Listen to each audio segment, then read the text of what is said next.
everyone, welcome to Judicial Library. Today we are going to take a discussion about Section 6 of Indian Evidence Act 1872. तो आज हम लोग Indian evidence act के section 6 की बात करेंगे। सेक्शन 6 आपका जो बात करता है relevancy of facts forming part of same transaction, यहाँ कहीं भी नहीं लिखा है हेडिंग में कि ये रेस जस्टे की बात करता है। रेस जस्टे एक इंग्लिश वर्ड है, ओके। तो रेस जस्टे का जो मतलब होता है वो होता क्या है? Res gestae is a Latin phrase which means that forming part of the same transaction. It means that relevant portions of the event which is connected with directly or indirectly with the main transaction of the event. Means जो आपका res geste होता है वो part होता है, ठीक है, relevant होता है वो पार्ट सेम ट्रांजेक्शन किससे रिलेटेड होता है? वो आपका होता है मेन ट्रांजेक्शन, यानी जो ऑफेंस होता है, जो घटना होती है उससे रिलेटेड जितने भी पार्ट होते हैं, सीरीज होती हैं, वो जो उससे कनेक्ट होते हैं डायरेक्ट और इनडायरेक्ट वे में, वो सारे क्या होती है? श्रृंखला। वो सारी श्रृंखला यानी ट्रांजेक्शन जो होते हैं वो रेस जस्टे के पार्ट होते हैं। The meaning of doctrine of res gestae is unclear and it is not definitive. Section 6 of relevancy of facts forming part of same transaction. Section 6 जो है आपका एक ही समव्यवहार के भाग होने वाले तथ्यों की सुसंगति की बात करता है। Fact which though not in issue are so connected with a fact in issue as to form part of the same transactions are relevant whether they occurred at the same time and place or at different time and place. Means जो तथ्य विवादक न होते हुए भी किसी विवादक तथ्य से उसी प्रकार संतक्त यानी जुड़े हुए होते हैं कि वे एक ही समव्यवहार के भाग हो यानी सेम ट्रांजेक्शन्स के भाग हों। वे तथ्य सुसंगत हैं चाहे वे उसी समय और उसी स्थान पर या विभिन्न समय और स्थानों पर घटित क्यों ना हुए हों। तो दैट इज रेस जस्टे जो कि सेम ट्रांजेक्शन की बात करता है। आइए इसकी कुछ इलिस्ट्रेशन देख लेते हैं। इलिस्ट्रेशन है, ए is accused of the murder of B by beating him. Whatever was said or done by A or B or the bystanders at the beating or so shortly before or after it as to form part of the same of the transactions is a relevant fact. Means खा की पिटाई, खा को पीट कर उसकी हत्या करने का जो ए है वो अभियुक्त है, एक्यूज्ड है।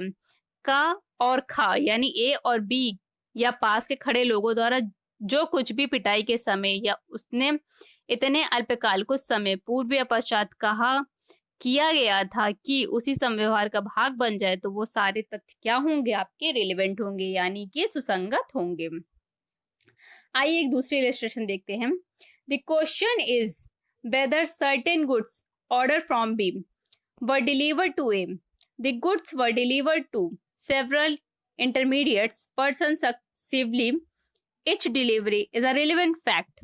Means प्रश्न यह है कि क्या बी से अदिष्ट अमुक माल का को परिदत्त यानी ए को परिदत्त किया गया था, वह माल अनुक्रमशः कई मध्यवर्ती व्यक्तियों को परिदत्त किया गया था।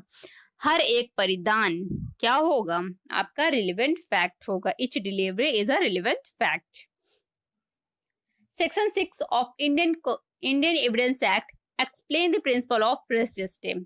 ओके, जो सेक्शन 6 है आपका वो आपका एक्सप्लेन करता है रेस जस्टे के प्रिंसिपल्स को। Hearsay evidence is not admissible in court of law but res gestae is a exception to hearsay rules. Means अगर बात की जाती है हियर से एविडेंस यानी अनुश्रुत साक्ष्य की तो वो कोर्ट के द्वारा एडमिट नहीं किया जाता है, बट रेस जस्टे उसका अपवाद है यानी एक्सेप्शन है क्योंकि वह उसी मेन ट्रांजेक्शन का पार्ट होता है, ठीक है।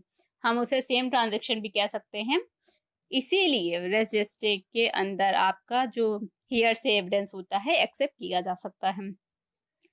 Res gestae include fact which form part of same transaction, so it is pertinent to examine what is a transactions, when does it start and when does it end. It any fact fails to link itself with the main transactions, it fails to be a res geste and hence inadmissible. Means अगर कोई transaction जो होता है वो fail हो जाता है main transaction से जुड़ने से, ठीक है, लिंक होने से, तो आपका जो रेस जस्टे का प्रिंसिपल है वो भी फेल हो जाता है। Okay, facts which is part of res gestae, तो कौन कौन से फैक्ट रेस जस्टे के पार्ट होंगे? तो एन इंजर्ड और इंजर्ड पर्सन क्राइज, सेकेंड है the witnesses cries to see a murder happen, third है the sound of a shoot of a bullet, and fourth the person being attacked is crying for help, and last है इसका gesture made by persons dying ETC. तो ये सारे आपके क्या हैं? ये सारे आपके facts which is part of res gestae, ये सारे आपके फैक्ट हैं रेस जस्टे के। ठीक है, टेस्ट ऑफ डॉक्ट्रिन। अब रेस जस्टे की टेस्ट कैसे होंगे, उसकी जो प्रिंसिपल्स है वो कौन कौन से हैं? फर्स्ट है यूनिटी और प्रॉक्सिमिटी ऑफ प्लेस, यानी proximity of place, proximity of time, continuity of actions and community of purpose. तो ये सारे क्या हैं? टेस्ट ऑफ डॉक्ट्रिन है, यानी रेस जस्टिस की जो डॉक्ट्रिन है उसके टेस्ट है। इंपॉर्टेंट केस लॉ आइए देखते हैं क्या क्या केस लॉ है। सबसे पहले रटन वर्सेस क्वीन। रटन वर्सेस क्वीन का जो केस है वो सबको मालूम होगा कि इसमें क्या हुआ था। एक लड़की रहती है, वो टेलीफोन ऑपरेटर से पुलिस सहायता की मांग करती है अपना पता बताकर, और अचानक जो कॉल होती है वो रुक जाती है। पुलिस 5 मिनट के अंदर उसके घर पहुंचती है तो देखती है कि वो मरी पड़ी है। पुलिस के कुछ ही समय में पहुंचने और उसकी डेड बॉडी प्राप्त करने में जो टेलीफोन की जो बातें होती हैं वो एक ही व्यवहार के भाग माने गए, यानी सेम ट्रांजेक्शन माने गए। ओके, अब है आर वर्सेस फोस्टर का केस है।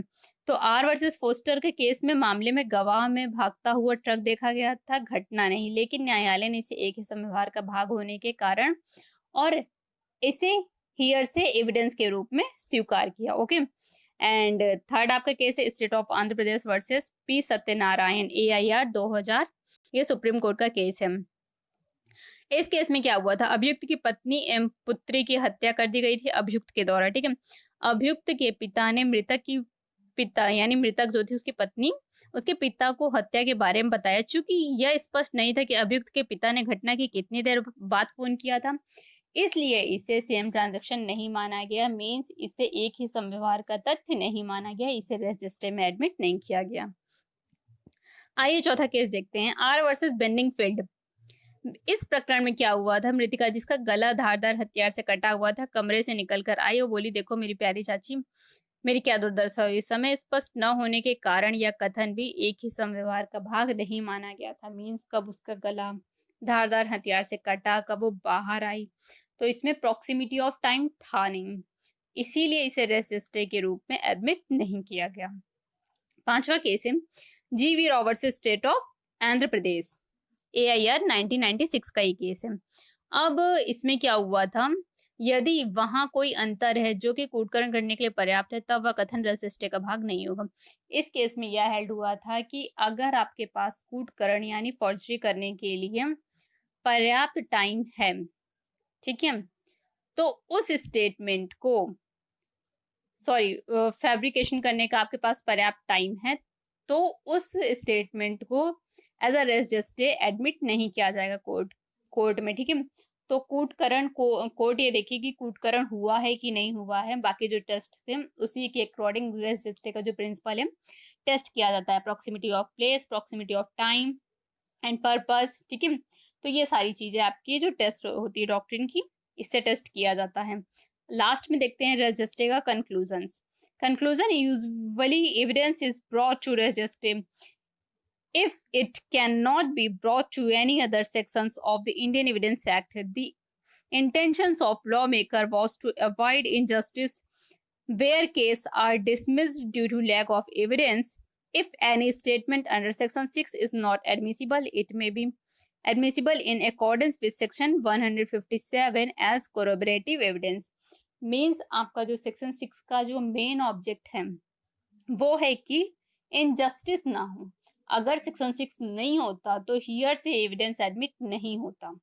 ठीक है, हियर से एडमिट हो रहा है इसलिए किसी के साथ इनजस्टिस ना हो, लैक ऑफ एविडेंस की वजह से। मींस जो भी एविडेंस की कमी की वजह से किसी के साथ इनजस्टिस होता है वो ना हो पाए, यही इसका मेन पर्पस है। और अगर कोई स्टेटमेंट या फिर कोई भी एविडेंस होता है सेक्शन 6 के अकॉर्डिंग एडमिसिबल नहीं होता है, तो वो सेक्शन 157 के अंडर कोरेबरेटिव एविडेंस के रूप में एडमिट किया जाता है बाय कोर्ट। तो ये आपका था आपका section 6 of Indian evidence act. Okay, तो आज का टॉपिक यहीं खत्म करते हैं। अगर आपके कोई क्वेश्चन है तो कमेंट बॉक्स में कमेंट करके पूछ लीजिएगा। नेक्स्ट टॉपिक के साथ मिलते हैं अगले वीडियो में।